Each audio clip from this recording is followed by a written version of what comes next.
Hidee mine. Probably not what you expected,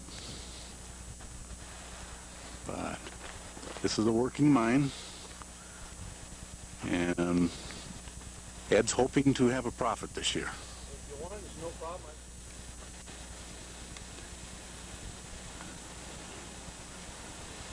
This is the view of from the Hidee mine.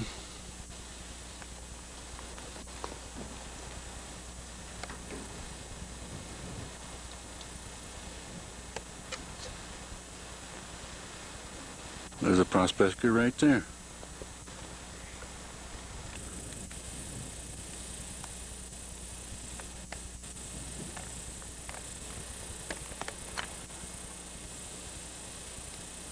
This is the old Pittsburgh mine and mill that Ed said they took out about $5 million in gold.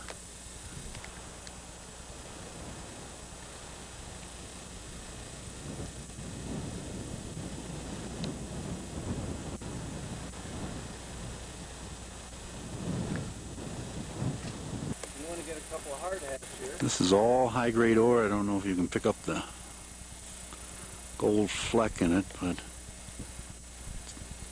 Ed said it's very high grade.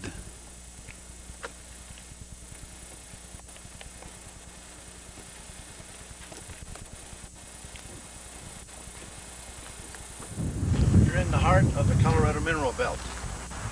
It's famous the world over, whether you're in Russia or Africa, China. You talk to anybody about mines, minerals, gems.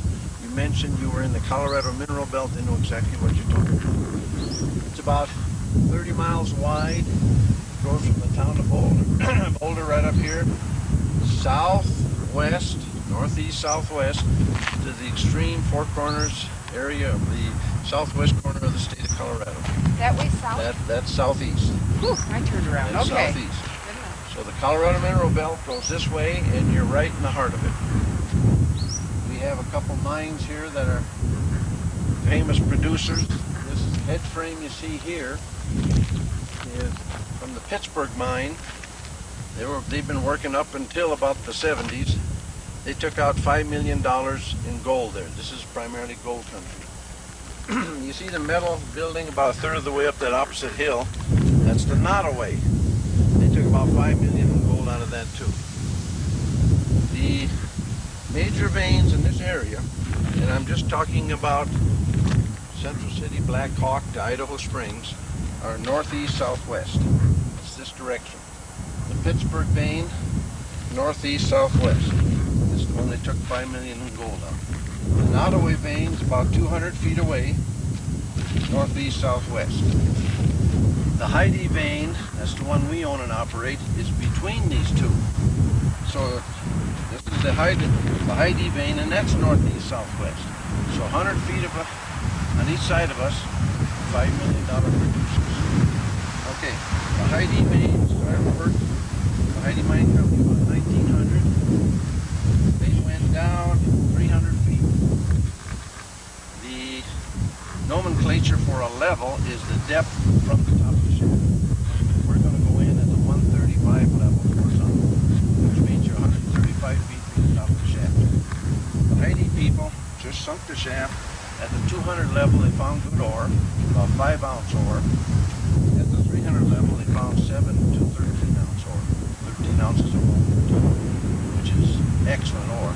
And that's Pittsburgh and Nottoway ore. Same thing, very, very rich. In this area, the original prospectors were digging this material. This is the brownish material. You see a lot of it around. This is oxide. What happened was, for the last 100,000 years, water has been percolating down through these rocks to the groundwater level, which was down about 500 feet. So the water percolating down through these rocks in this area removed the impurities, and you can just see how it's dissolved a lot of stuff out of there, leaving behind just this boxwork plus free gold. Everything else was removed. So, in 1859, this is what the miners were hitting with picks and shovels. Because they could pick it, it's very soft, and then they could crush it up, and it were just simple crushing devices. Or with a stamp mill, which are great big stamps coming down. They crush it, and mix it with water, put it on a shaking table, and the free gold would shake out. Since the free gold is 10 times heavier than any other rocks. And so the free gold would just shake out. And for about 10 years, this was bonanza country. Everybody was digging this stuff. It was so easy, and it was so easy to get the free gold out. Well, then they got down to 150 feet, and they hit this. These are the sulfides. You see a difference in color. Yeah. This is where the water table was.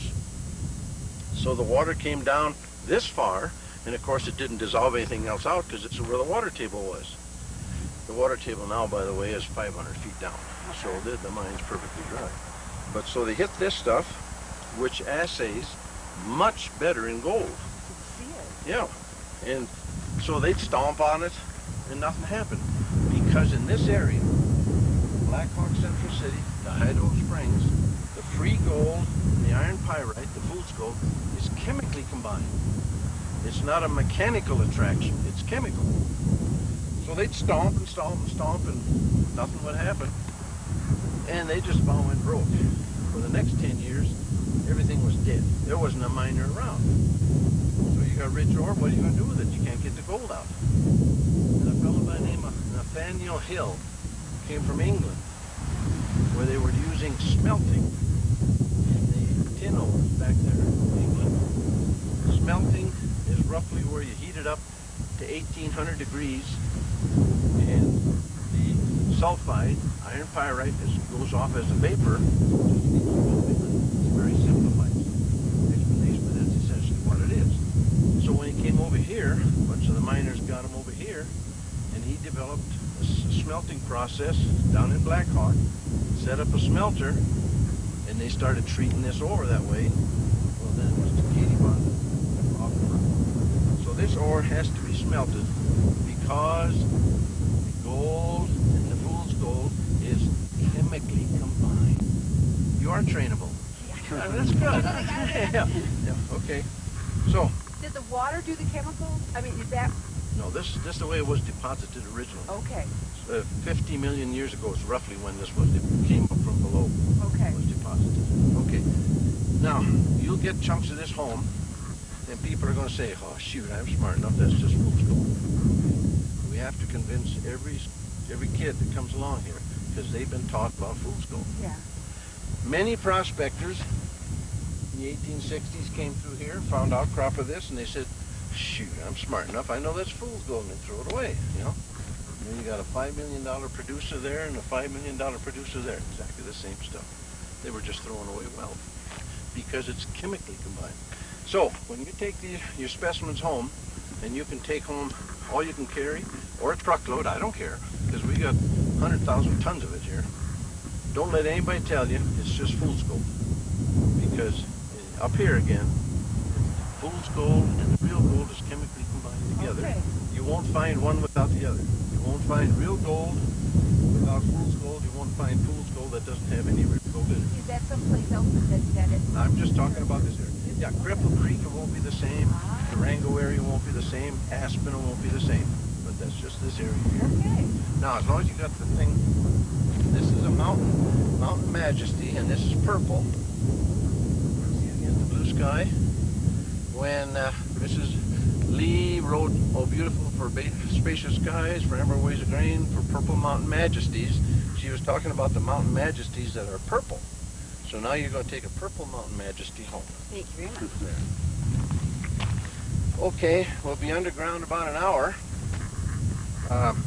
What we've done is we're not going down the shaft of the Hidee vein. We're cutting across, and the portal's right over here. We're cutting across the Pittsburgh property to get to the Hidee property. Mining law says you can cross another person's property as long as you don't take the ore out or just disturb it in any manner. So we'll cut across the Pittsburgh property at the 135 level until we hit the Hidee vein, and then we'll continue down there. Okay. Okay? Now, we're right at the contact between the oxide, where the free gold is, and the sulfide. So that's why you see a mixture of here. A lot of the ore has got oxide in it, because we're right at where the groundwater level used to be. This stuff is running 1 ounce. The brown oxide is running 1 ounce per ton. Free gold. This is all high-grade ore that Ed's going to ship out to a mill on Monday next week. I don't know how much they can get in these little barrels, but it's heavy stuff. And it's all pulverized, or there's no loss of air or anything like that in there. This was all built by the Pittsburgh people back before 1900, when they were searching for the Pittsburgh vein at this level. And you see they found it, but it wasn't worth pursuing. And then they went a little further to try to find the Hidee vein, the Fay vein. It's called the Fay because that's the claim it's on. Which came this way, I'm sorry. and they got this far, and there's a huge cave-in. There's some bad ground. There's mica schist. Mica is just plates. It's just plates. There's no cohesion. The mica schist means that the plates were even slid one upon each other. So if there was any cohesion, it's gone now. So you're in an area there where there is mica schist, see, coarse mica schist, biotitous mica, and there's no cohesion, so it just keeps sloughing off and sloughing off, and I won't take you back there, but that's what stopped them. When they stopped, they were 50 feet from this vein that we're working on, the rich vein. Of course, they didn't know it. Sure. So we'll go in here, and we'll go on where the Pittsburgh people tried to find the veins, the Dory Hill Fault here. They tried to find the vein, the other side of the fault, they couldn't. This is the Hidee shaft. We'll go around the shaft, we won't go up or down it. And we'll go on over here, you'll be in about 750 feet where we're working now, where the rich ore is. Is any of this, with all of man's able to do this and that, the other thing, can they tell by sending a laser in to say this is where gold is going to be, or you still have to do it the old-fashioned way? You still have to do it the old-fashioned way. We have had metal detectors in here, and if they're right on the vein, they can tell which part of the vein is richest. Oh. But they can't, just by running it over the rock, Fine. find that, hey, 6 feet in there's a gold vein. Okay. No. Okay. And they've tried ultrasound and everything. Yeah. And there's no way. Yeah, you just geologize it. And as you'll see in there, the structure will pretty much tell you where this stuff is. Okay? Now this first, roughly 75 feet, was built by the Cornish miners before the turn of the century, and they were all short people.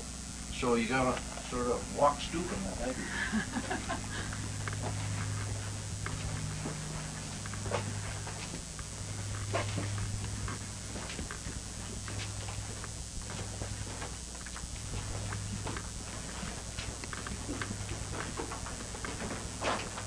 Feel that cool air. Yeah. And for some reason, they got this far and put in this raise to the surface, shaft if you want to call it, right up to the surface, which is only about 50 feet above us.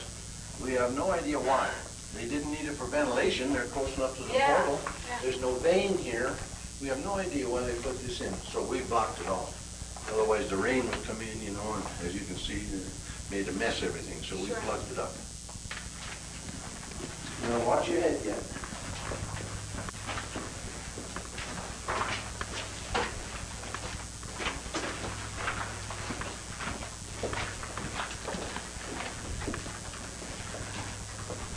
And now we can stand up.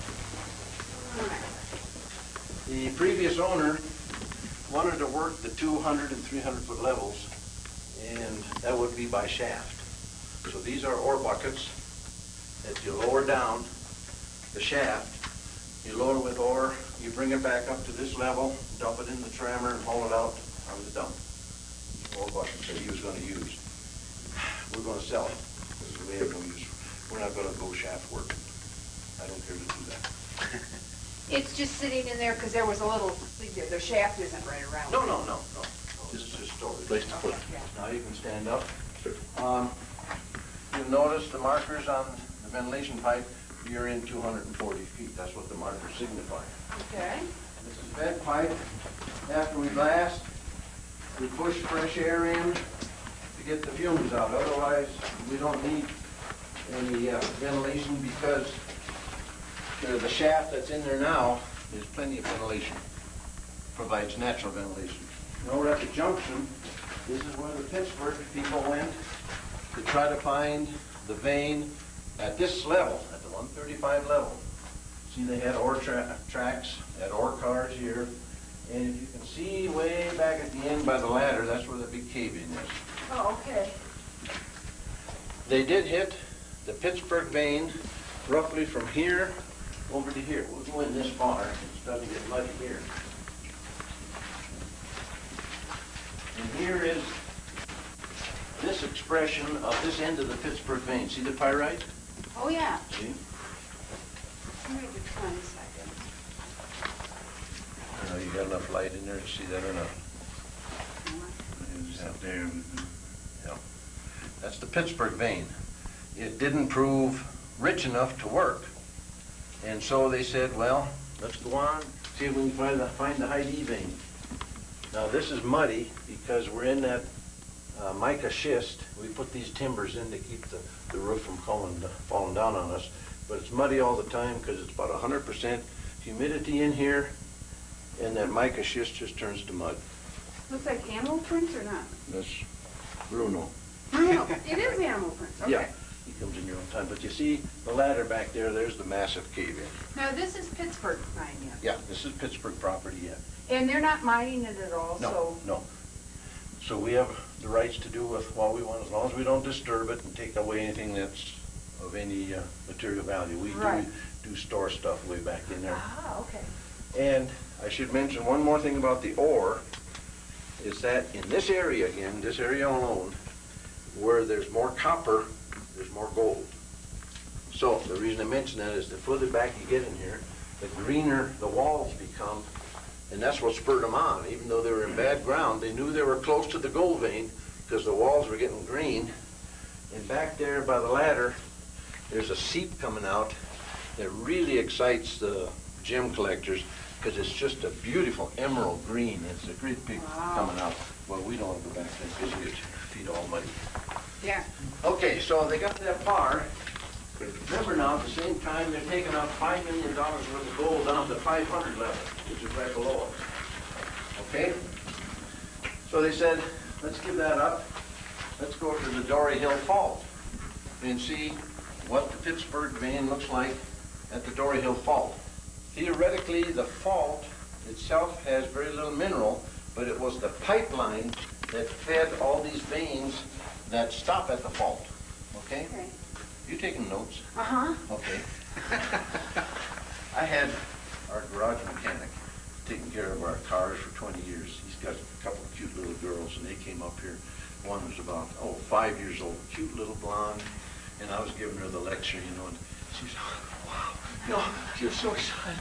I said, now these faults intersect at the Dory Hill Fault. So she didn't have a slice idea I was talking about. Man, she was excited. I tell you, I haven't had an interested audience like that. That's really neat. So show them. Okay. So they went this way. You can see the structure. See the vertical structure as compared to all this blocky stuff? See the Okay, difference? yeah. So that's part of the Pittsburgh vein at this elevation. And they said, no, that's not good stuff. Let's go around, head straight over to the Dory Hill Fault and see what we can find. Okay. We're in 300 feet now. All right. But we're still at 135? 135 level. You'll be at the 135 level all the time. Okay. Okay. Safety tip. If the lights go out, you never have, but this could be the day, you put your left hand, you know left from right? Hope so. Yeah, left hand on this vent pipe, it'll take you right out to the portal. Okay. Okay? Very good. So they got this far, and now you look here, see the green cast? Okay. Hey, we're near gold. Well, they're also near the Dory Hill Fault. And so they bounced along the Dory Hill Fault here. See how crushed all this rock is? Crushed and crumbled? Uh-huh. That's because that side moved that way, this side moved this way. And this stuff got caught in the crush between. So they said, there's no mineral here. You can see one of the, see the formation right here? See, this is another extension of the Pittsburgh vein, and it stops right here. See where it stops? Okay. See, it comes right up against the Dory Hill Yep. Falls. This one came through here and came through where we first came in there. This is the Pittsburgh vein. Again, it's not worth doing anything with. Remember, again, below us at the 500 level, they've taken out $5 million worth of gold. So they said, well, so much for the Pittsburgh vein, but we know the Hidee and the Nottoway are this way. Let's go see if we can find that vein. So they got here, and they hit this structure. You can see the structure. See, compared to broken up stuff like this, all of a sudden you hit a nice smooth wall. So they hit this structure, and they said, well, let's follow that. Maybe that takes us to the vein. Maybe that has some relation. Well, it didn't. That was just the other side of the Dory Hill Fault. And you can see how broken up the fault stuff does that. You know, one bunch of rocks wrangling into another. And we got in about this far, and they said, you know, we're taking out $5 million of gold at the 500 level, in the 1,000 level, and they were down 1,200 level, and it was still rich ore. They said, why are we fooling around with this low-grade stuff? And this is where they stopped, right here. So about 8 years ago, this former owner, Chapo Federhoff, he's named in the tour guides there. He's the one that died in February. He started, and this was just a blank wall right here, rock wall. He had it surveyed over to the shaft up above on the surface, and so projecting the survey here, it says you go that way to the shaft, you know. But remember, you're staring at a blank wall just like that. Yeah. Yeah, sure. You're sure the shaft's that way.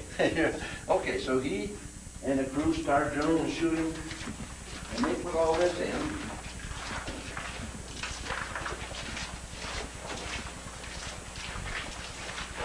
And then we got a good wall here. So that's the wall of the Dory Hill Falls.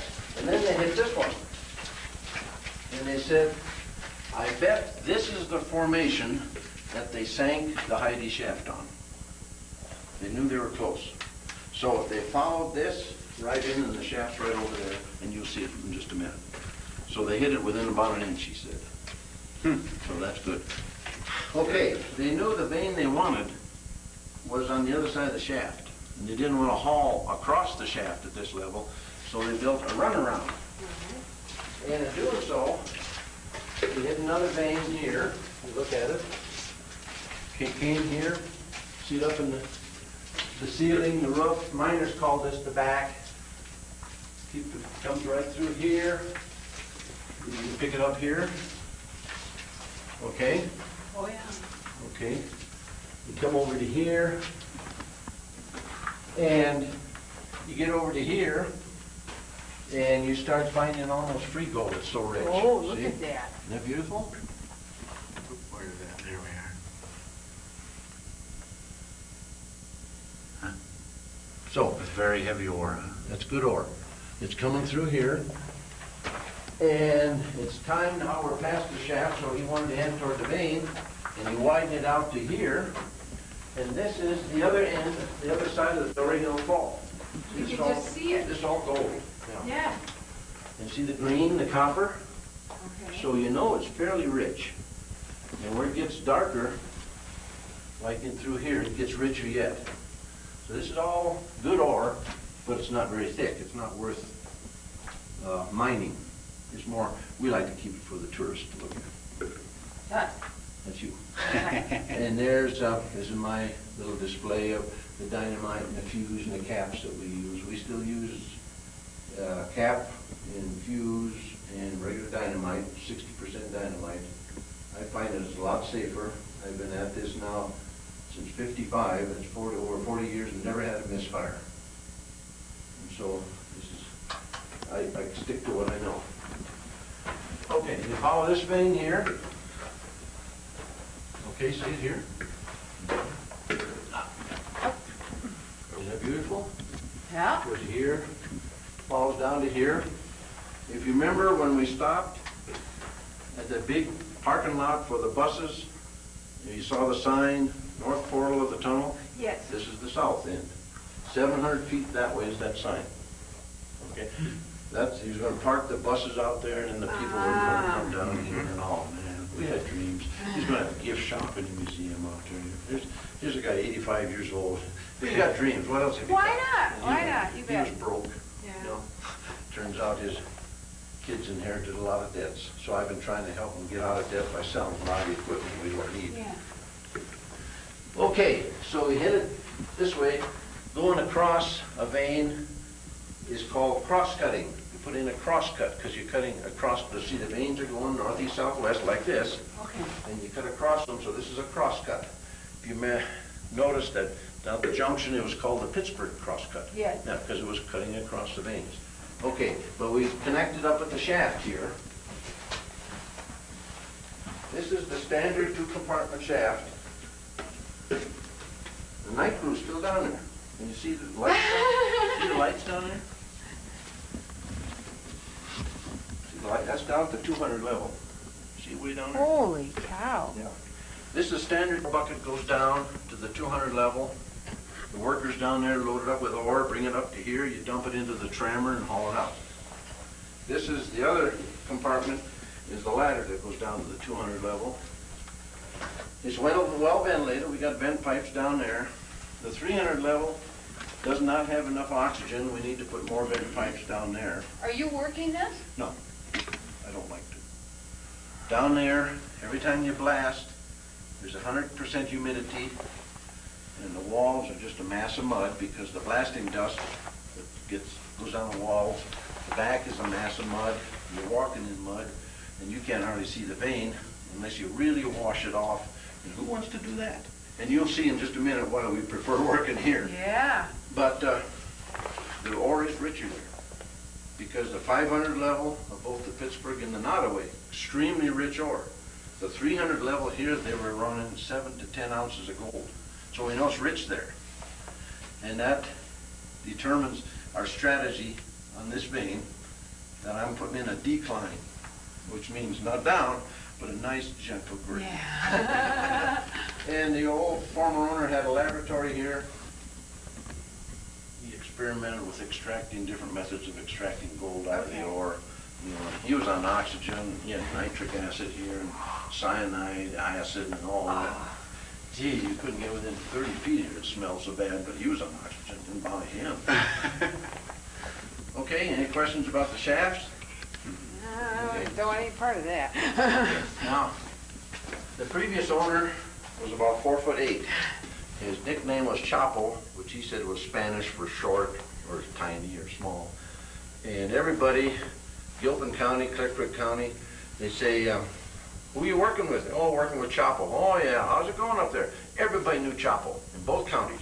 He'd been in every mine, worked in every mine in these two counties for the last 60 years.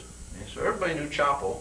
And he said, I said, Chapo, we need to make this so people can walk. And he said, what's the problem? And he walked. And he said, no, this is a good roof, or back as the miners call it. Yeah. He said, just leave that there. And so out of deference to him, I leave this here. But every time we walk through here, whang in our head, we say, oh, I remember you, Chapo. We're thinking of you. That's why he was doing it. Yeah, we're thinking of him. Okay, he started the crosscut here. And we got this far. You want to come in here for a second? It's probably better light, yeah. And they hit this vein, which that's hot. Okay. Which hit this vein, which is the Hidee vein, because it's on the Hidee claim. Now you can pick out the limits of the vein yourself, probably. Right? It goes from here Yeah. over to Right. about here. Right. This is all mineralized. This is around a ½ ounce. In an emergency, we could be digging that, but it would hardly pay expenses. Mm-hmm. How do you know, now that you're in ground, how do you know you're on the right claim? Surveyed. It's all been surveyed. Mhm. Okay, now, that green wall, the Dory Hill Fault, Okay. is going at the same parallel with this. It's going like this, okay? Okay. They're both going this way. The Fay vein, which is right there, is going at an angle like this. Now, everybody knows where those two come together, there's going to be a cave full of jewels and bronze and, oh man, diamonds, you know, Okay. riches beyond comprehension. So I told Chapo, I said, let's head for that intersection. Well, no, he says, the ore is richer as you go down. We know that. Yeah. So he said, we'll go down. So as you'll see when we get in there, we went down. But since he's gone, I'm going toward this intersection, and we got about 40 feet to go to get to that intersection. Okay. That's why I told him. I said, Chapo, the day after you died, I'm going to go hell-bent for election toward that junction. He said, I don't care what you do after I die. And as of February, he died, and now we're going that way. And that's when we hit the real rich vein. Real rich. All right. As you will see. Okay? Right through here, we put up a few timbers because we're into this mica schist. And you can see, there's no cohesion. I wouldn't even touch it because it just, it's Okay. falling all the time. Sure. No cohesion. It's safe, but it just bothersome and screws up the plywood here all the time. It looks like petrified wood or something. Low ceiling. Okay, we cross-cut it up until right here. This wasn't here, of course. It was just strictly a rock wall.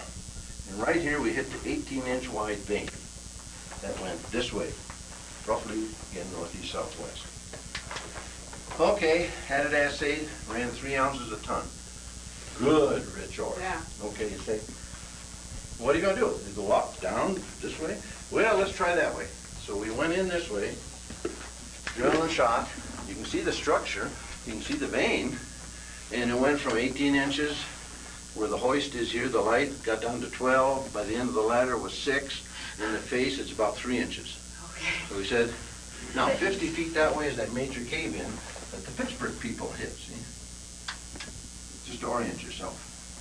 Okay. You know, where the ladder was at the dump that we didn't go That's to. right, Yeah, that's right. That's just 50 feet that way. Okay. And we're in that same biotite schist. So I said to Chapo, I said, let's give that up. I don't like that. Now, as far as going up, we're right at the contact between the oxides and the sulfides. You see up there, see how the water came down through and just dissolved all the impurities? Okay. See, and this is all, this is perfectly safe. See how it dissolved all the stuff out of there? Uh-huh. So No. you didn't do anything to that? That's the way it was. Okay. That's Mother Nature did all Yeah. that, and all that stuff there has got free gold in it, and you can get nuggets out of it if you pan it, but it's running a good ounce per ton. So now that's our reserves. We know we have 135 feet of this 1 ounce ore in this vein, so we don't touch that. That's our reserves. You know, when the worst comes to worst, we'll start mining it. But let's see what we have first. Well, notice the green walls? That means Okay. they're gold, That's right? Okay. So Chapo said, no, we're going down. Okay, so we went down. We're down about 30 feet here. And if you insist, I'll open up the trap door and you can go down if you insist. I see the But it's ladder. a beautiful vein in there. It's a beautiful vein. It's about this wide, 14 inches, and rich as can be. In the last group we had, there was a little girl wanted to go down there. We went down there, and behind the ladder, she chopped out a chunk about as big as my fist. I mean, it was the highest grade I've ever seen. Just a beautiful, beautiful collector's specimen. She really hit it. So Chapo said, okay, we know the rich ore is there. So we went down, and he said, you know, we aren't far from the Nottoway vein. Remember, the Pittsburgh vein's on one side, the Nottoway's on the other. Okay. So we went in this far, and we got that far, and we're back in that blame mica schist. And he said, someday let's go on to the Nottoway vein. I said, why? We don't own it, you know. He said, yeah, but just for educational purposes. I want to find the vein and see what it's like. Well, education's fine, but here we're making money. Yeah. Okay. So after he passed away, we're no longer going down, except if you want to, it's neat to look at. Yeah, but- Okay, so we went this way, and the vein, I was 18 inches wide, narrowed to about 12 inches wide, and then start fingering. And along the left wall, it's good and solid, and it's only about 6 inches wide, and the values are decreasing. It's beautiful ore, but the values are decreasing. The veins fingered out, and it made a little cavity here, and in this cavity that we're going to go into, we took out about $5,000 worth of gold in this one place alone.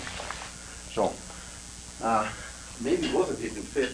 We use electric drills You use air, you have to have compressed air, you have to have a compressed air line back in here, 750 feet. You have to have a pressure water line in here, 750 feet. So we use electric drills. It's a little slower, but it's a lot cleaner, and we don't need the water in the air. It's a lot safer. This is just a real small one. The ones I use are 120 pounds. And being with the electric company, you'd probably be interested in knowing how much electricity weighs. Because at the beginning of the shift, the drill and drill steel and everything is 120 pounds. By the end of the shift, I know it weighs at least 200. Yeah, So, okay. so you know that electricity is the only thing going in there, so electricity weighs 80 pounds. So you can go back to work now and tell them, you know, electricity weighs 80 cumulative. pounds. 80 pounds of electricity a day. Yeah. That's right, as it works, okay. Okay, this is just what we have. We drag the ore bucket back there, fill it, we've got a hoist here.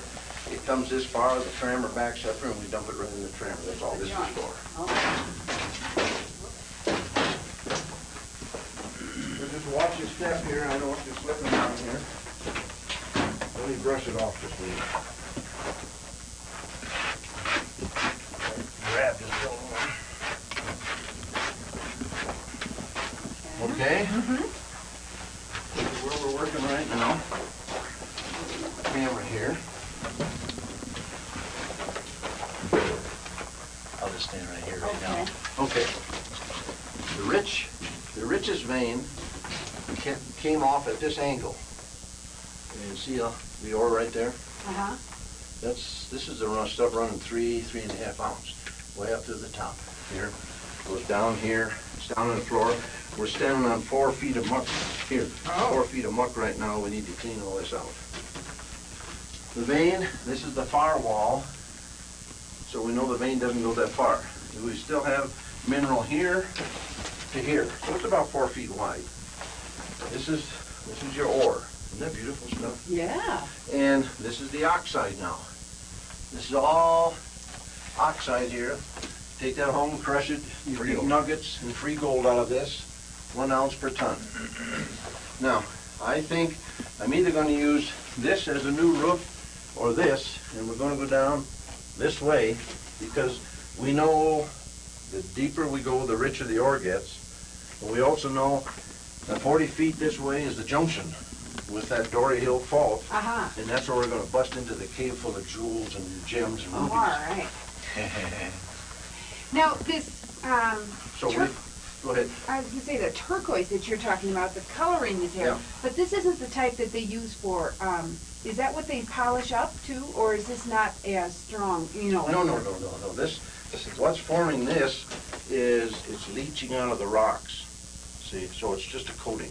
Oh, Yeah. okay. It's not solid, it's just a coating. Okay. That green stuff on the Yeah. wall. Yeah, that's just, Because you had said when you see green and, yeah. oh, the turquoise coloring as The opposed coloring. to turquoise itself. Okay. Yeah, there's no turquoise here. Gotcha. No.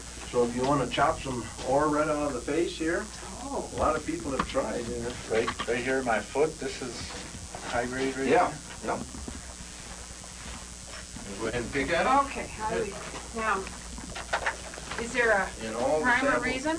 all the sample cups I left out in the truck. That's good framing. Well, the easiest way is just Okay. bang away at it like that and try to find something like that is loose enough. Hold your hand under it. Okay. And Excuse me. I'll let you folks play here a little. And I think I might find some samples, some bags or something to... You see that? Oh, yeah. Very good. Wow. Yeah. If you stand to one, shoot this, but this is the fun part. You're trying to get this done. With you working and me talking. That's a lot of fun.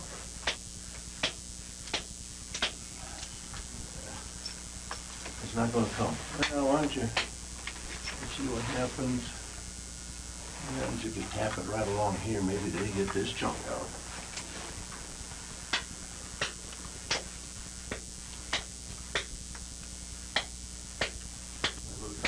That's why they call it hard rock mining. I'll try knocking some of this off. Maybe that's all good oxide there.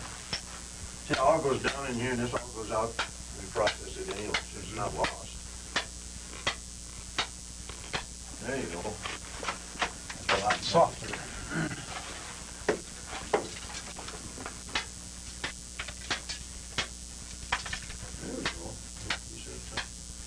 Looks like a big chunk will just pop right out though. Yeah.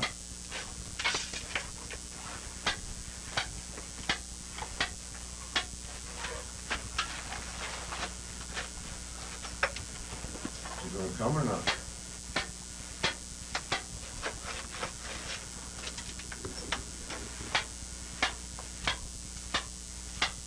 You got an hour long battery in that? It's gonna take that long.